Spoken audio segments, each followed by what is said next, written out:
지금 상황에서 송옥열 예림이 등장합니다. 송옥열, 공정거래위원장의 내정자입니다. 내정자. 어제부터 신문지상을 달구고 있는 이름인데요. 공정거래위원장의 후보자 내정자인데 이분이 서울대 로스쿨 교수로 있을 때 성희롱 발언을 한 서너 차례 한 걸로 지금 나와 있습니다. 그러니까 이분이 나는 지금 성희롱에 대해서 국민 감정이 얼마나 예민한지를 잘 알고 있습니다. 정 국민들이 받아들이지 못하면 난 낙마도 생각을 하고 있습니다. 라고 먼저 딱 이렇게 얘기를 한 게 저는 상당히 지금 이례적인 거라 제가 생각을 하고 있습니다. 송옥열 기자간담회에서 제자에게 성희롱 발언을 한 게 대해서 깊이 반성하고 있다. 그것 때문에 자격이 없다고 하면은 담담히 받아들이겠다고 얘기를 한 건데요. 예, 지금 송 후보자가 이 국민들의 법 감정을 이제 상당히 많이 생각을 하고 있는 겁니다. 지금 사안이 2014년 로스쿨 1학년 때 2014년이면 벌써 꽤 됐죠. 7년이 지난 겁니다. 7년이 지났는데 여기서 성희롱 논란이 조금 이 도가 셉니다. 네.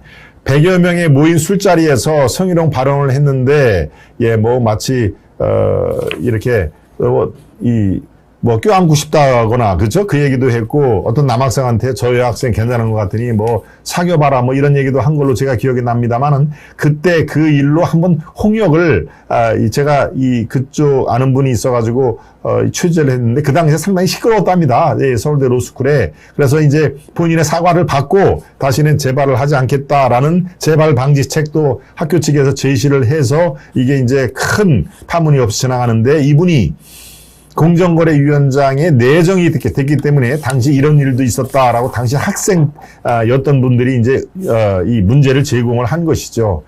예, 100여 명이 모인 자리에서 술자리에 성희롱을 했는데 상당히 그 당시에는 아주 굉장히 그 학교 내에서도 문제가 많이 껴안고 싶다라든가 이런 건 그 당시에도 당연히 문제가 될 수밖에 없겠죠. 예.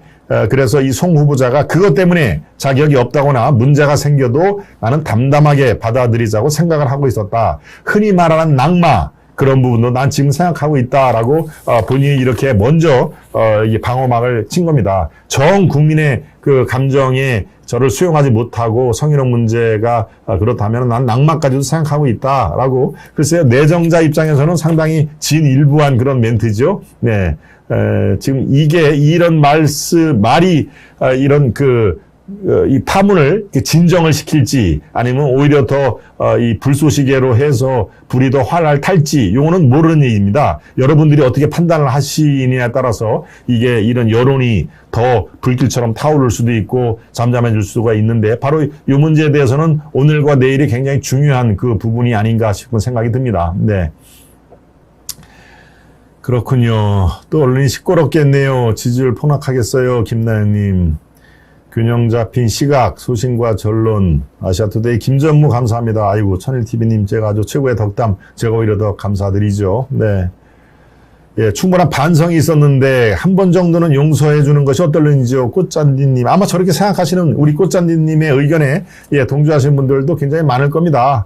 또 반면에 저렇게 세븐님처럼 스스로 사퇴해야죠. 그러나 국민이 허락한다면 임명해도 되고요. 라고 국민의 지금 감정이 과연 이쪽으로 가느냐 저쪽으로 가느냐 중요하다는 말씀이 세븐님의 말씀이신 것 같습니다. 아무튼 송홍열 새로운 그 윤석열 대통령의 인사의 문제에 대해서 새로운 불씨가 나타났는데요. 오늘과 내일 중에 지금 이준석 문제와 이게 같이 맞물려서 공정거래위원장이 그대로 내정이 위원장이 될지 아니면 또 한 중도 낙마 사례로 기록될지 오늘과 내일이 굉장히 중요한 그 시점이 될 거로 저는 판단이 됩니다.